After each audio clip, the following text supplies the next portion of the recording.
Queridos amigos, queridos irmãos, vamos começar mais uma vez a estudar as parábolas de Jesus. Parábolas estas que reportam até a época atual e que nos trazem lições imorredoras na sua simplicidade, mas também grandeza. Nós escolhemos para hoje a parábola do grão de mostarda.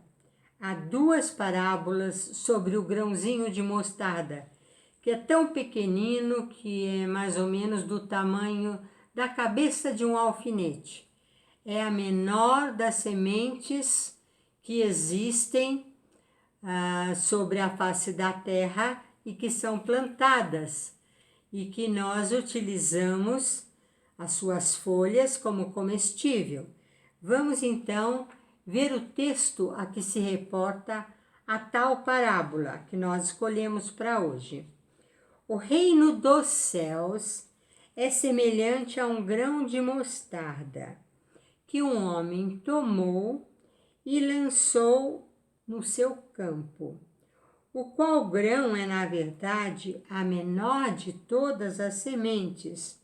mas depois de crescida, é a maior das hortaliças e faz-se árvore, de tal modo que as aves do céu vêm pousar nos seus ramos. Mateus 8, versículo 31 e 32, Marcos 4, versículo 30 e 32 e Lucas 18 e 19. Então, 3 evangelistas falaram sobre esta passagem na qual Jesus compara o reino dos céus à semente de um grão de mostarda. Incrível, porque o reino dos céus começa aqui na terra.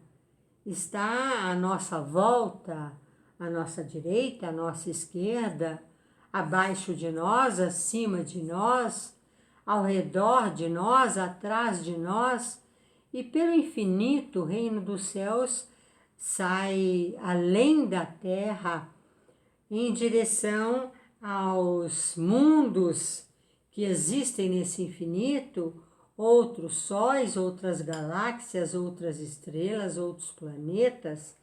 Então o reino dos céus é algo infinito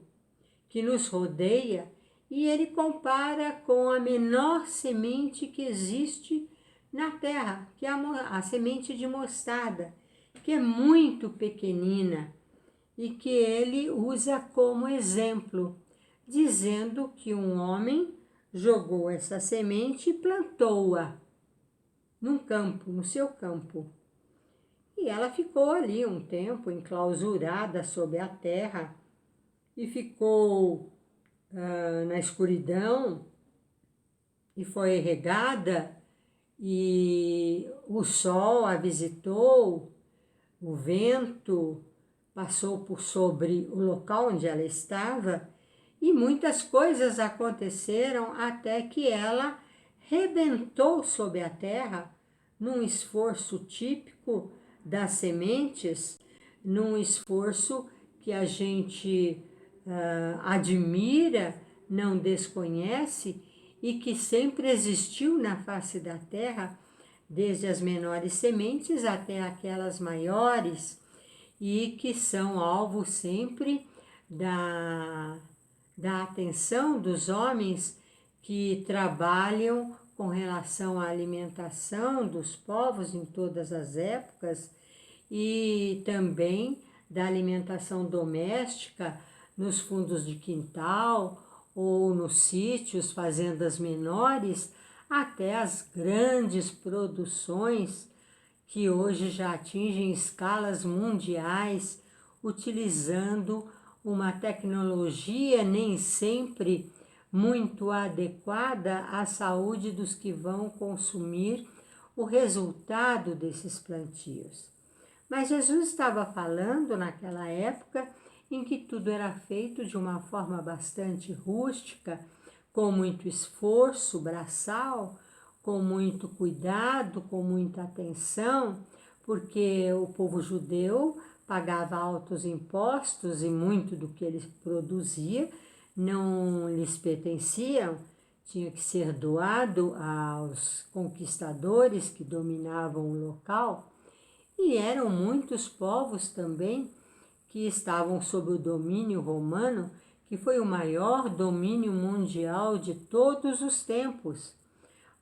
Sempre tivemos muitos conquistadores em todas as épocas, sempre tivemos exércitos alinhados a essas conquistas, mas nunca um império tão extenso, tão poderoso quanto o Império Romano. E era nessa época que Jesus se reportava, dizendo que esse homem jogou essa semente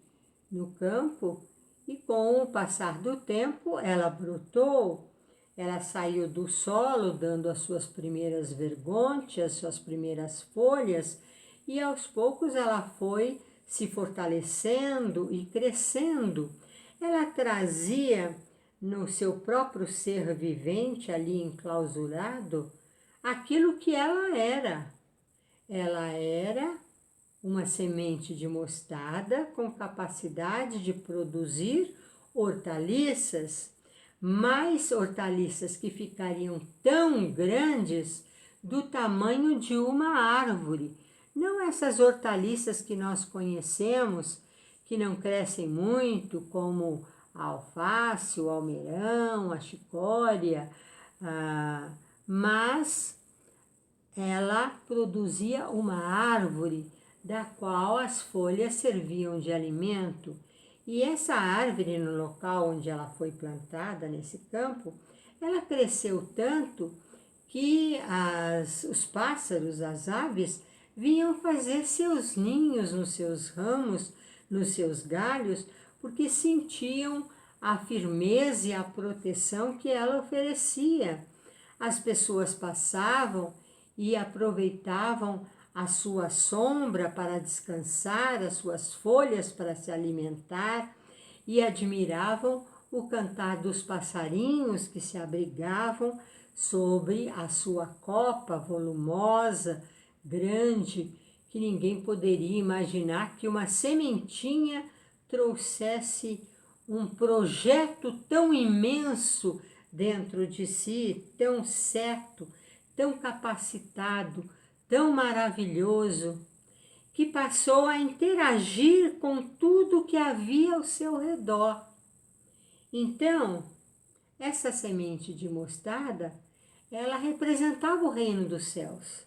O reino dos céus, ela interage com todas as pessoas que estão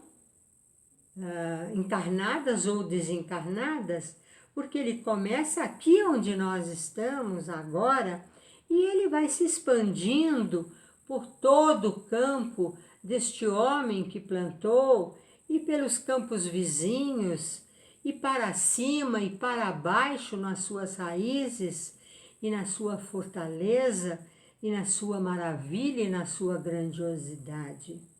Então, Jesus quis mostrar que o reino dos céus está nas pequenas coisas, está dentro de cada um de nós, como estava a árvore na sementinha de mostarda, como os galhos, as folhas, a possibilidade de crescimento, a possibilidade de amparar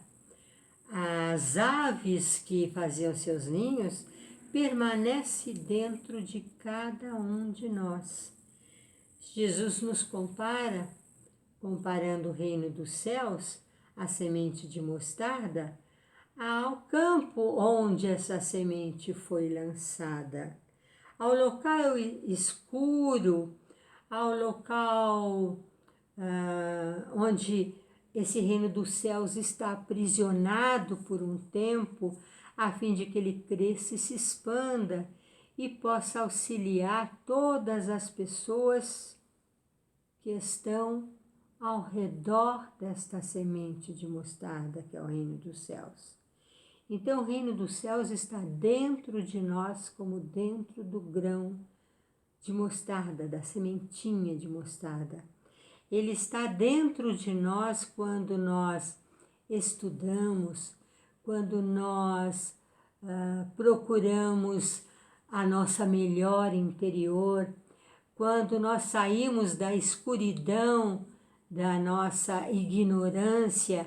e saímos para fora a fim de auferir a grandeza do ar,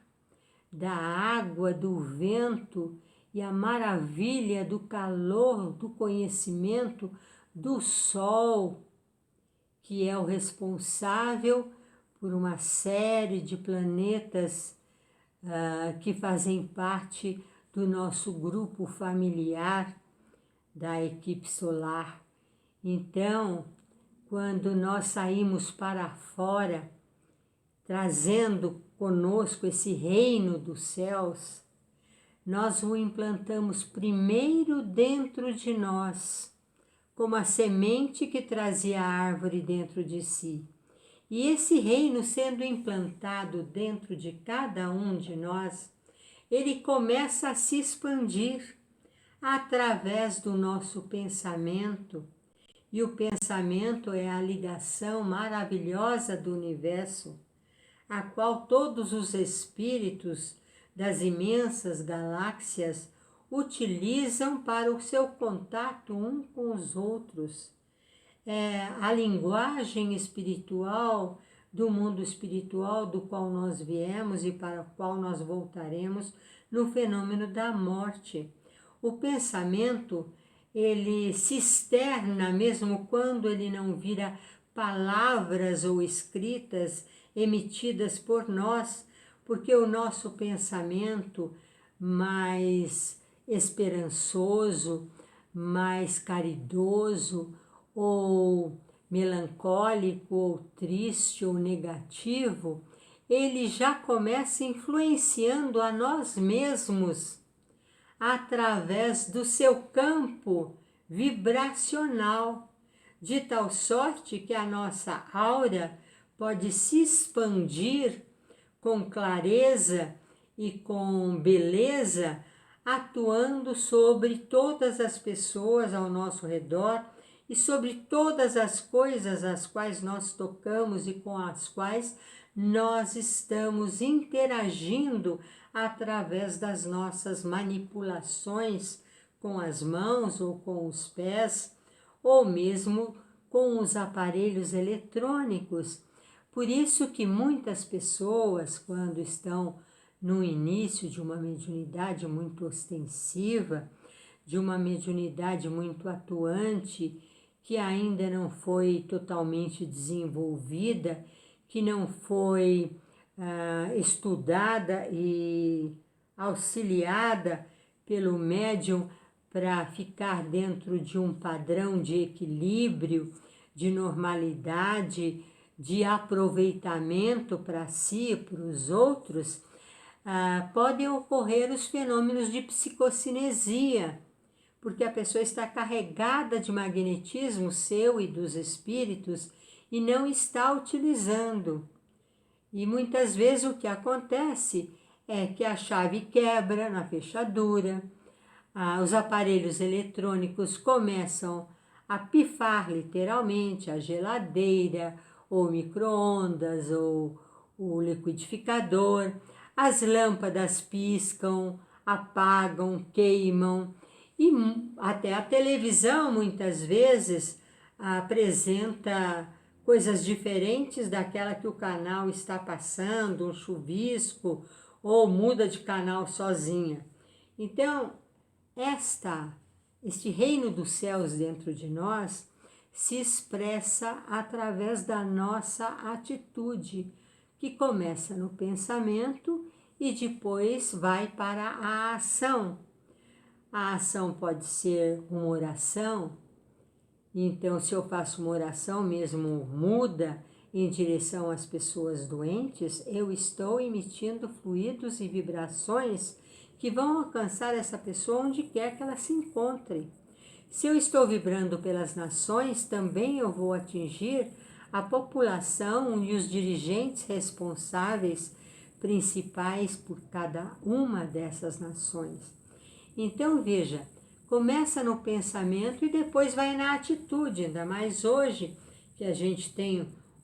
as redes sociais, e aí você pode falar, como eu estou falando, com os amigos, você pode deixar gravada a sua palavra para que o maior número de pessoas possam ter acesso àquilo que você está transmitindo, aquilo que você pensa, aquilo que você aprendeu com os outros e não quer guardar para si mesmo apenas.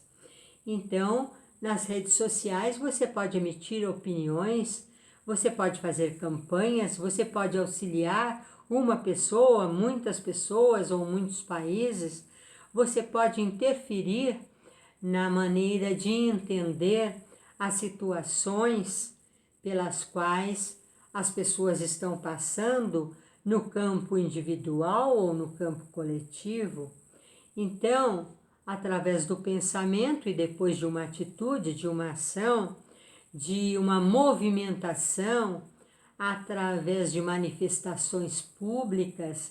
através de cartas e e-mails endereçados às autoridades, através da subscrição de listas de apoio a esta ou aquela pessoa que esteja trabalhando no bem, seja num campo pequeno, seja num campo mais amplo, todos nós que temos o reino de Deus dentro de nós, representados por aquela sementinha de mostarda que vira uma árvore que abriga, que alimenta, que possibilita auxílio, todos nós podemos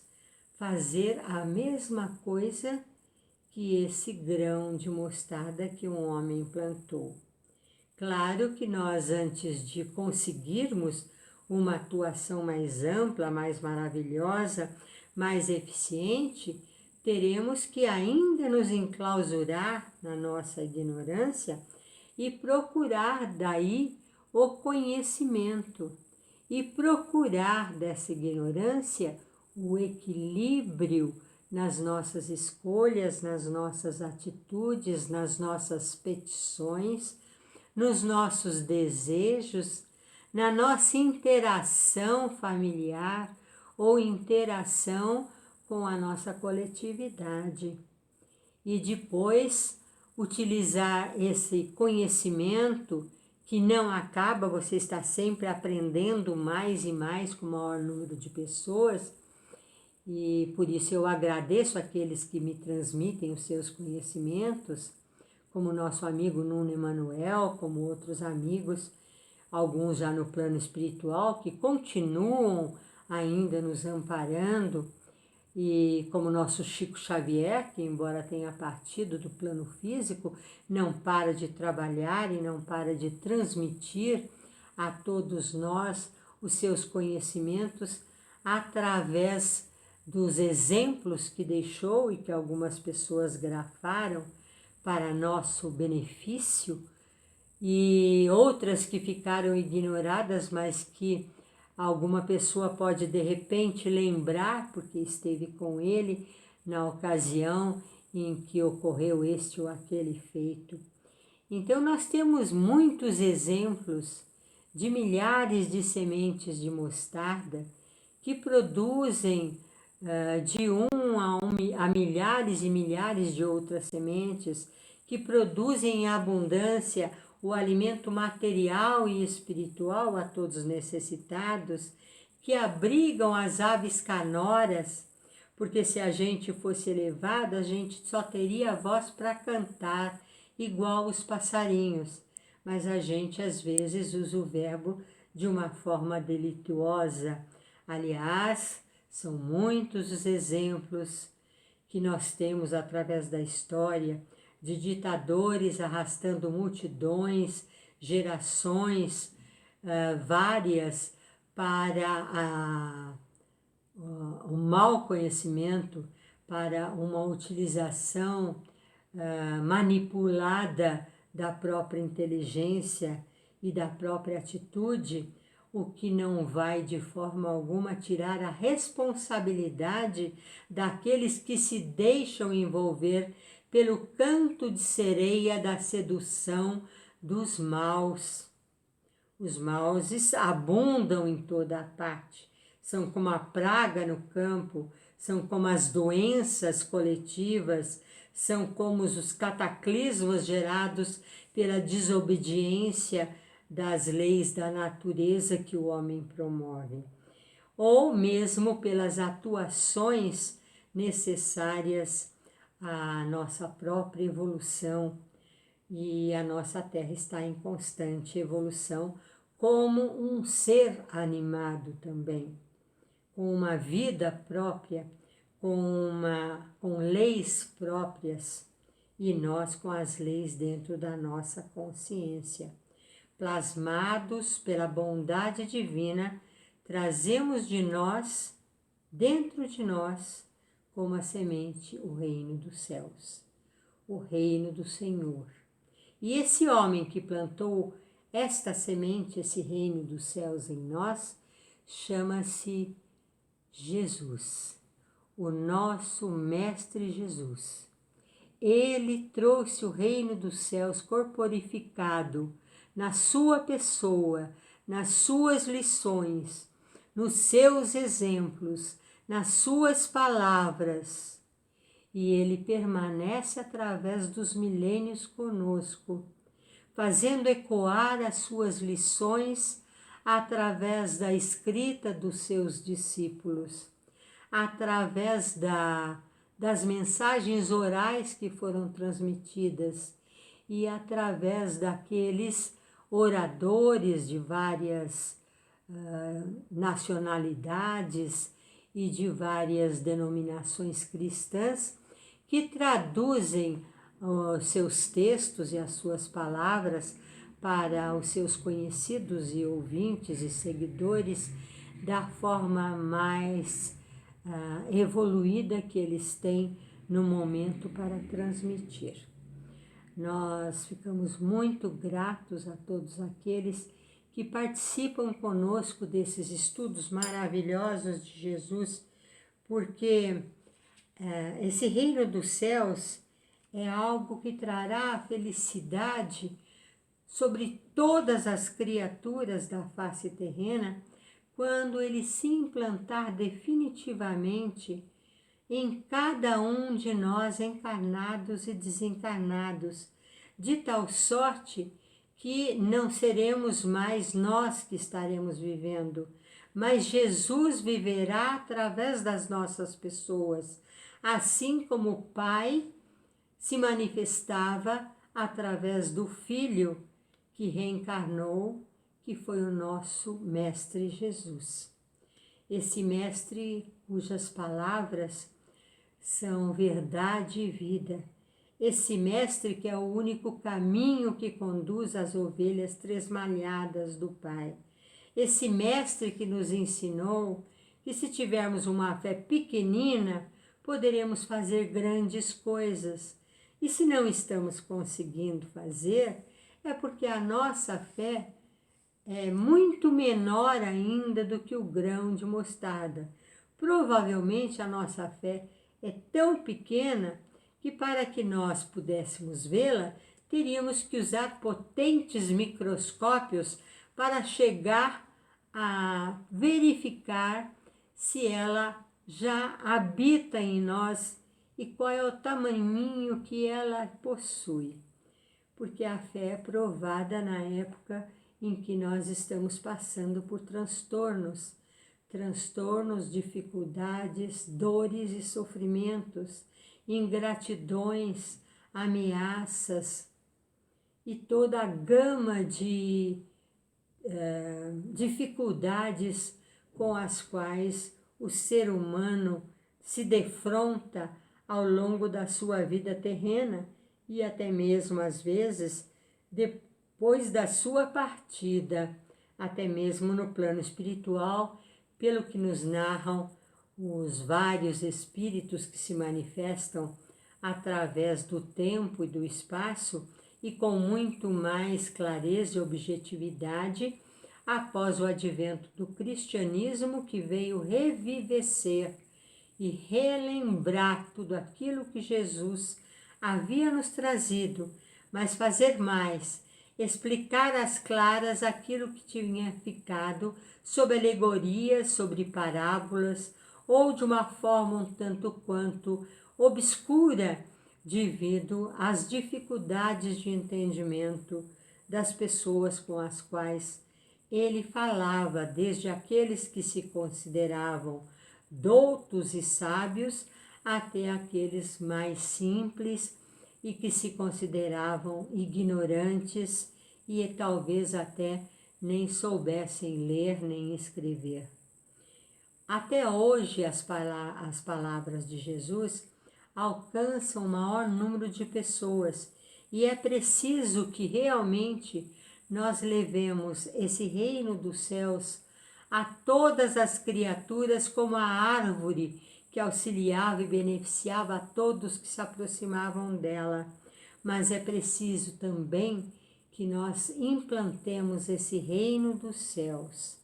dentro de nós mesmos, porque somos criaturas perfeitas, criadas por um Deus que tudo o que faz é perfeito.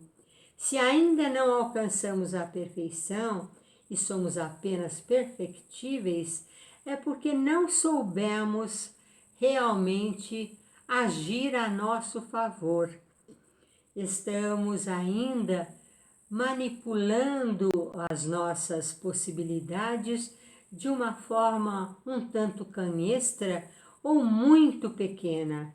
Mas como a semente de mostarda somos centelhas divinas e trazemos em nós esse reino dos céus, que quando for implantada dentro de cada uma das criaturas, será através delas implantada em todos os recantos da terra. E aí conheceremos aquilo que cada um busca, a felicidade. Muito obrigada, compartilhem e deem as suas opiniões a respeito desta parábola que quase ninguém conhece.